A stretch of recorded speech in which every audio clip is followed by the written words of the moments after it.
Sa mundo ng Naruto Shippuden, ay ginawa ni Master Tobirama ang isang teknik. Ito ay ang Flying Thunder God Technique, ginawa niya ito para sa isang labanan. Na kahit siya lang, ay kayang pigilan ang kalaban ng sabay-sabay. Dahil dito ang teknik na ito, ang siyang tumapos sa kapatid ni Madara. Na si Suna Uchiha.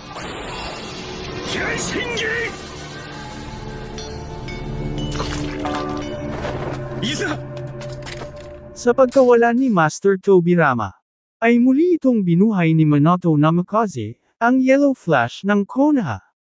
Hindi lang pinagtibay, mas lalo pa niya itong pinalakas at pinabilis ng mabilis pa sa kidlat.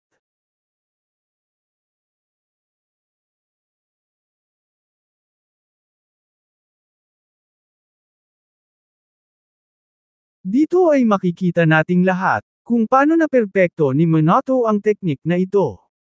Sa bawat laban, ay naghahadya si Minato ng kanay sa iba't ibang bahagi at direksyon ng labanan, para mas malinis at mabilis niyang magawa ang kanyang teleportation. 無理やり飛来神の術を使わされた。急がないと。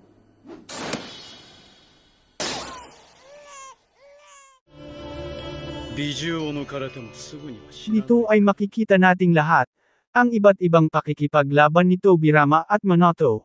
Gamit ang teknik na ito,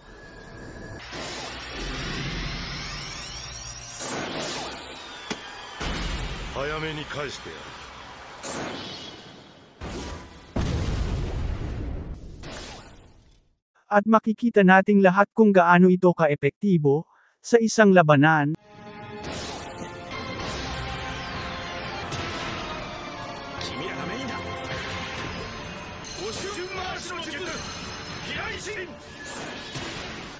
Dahil dito kinatakutan si Minato sa bawat laban, kaya tinawag siya ng mga kalaban na Yellow Flash ng Konoha.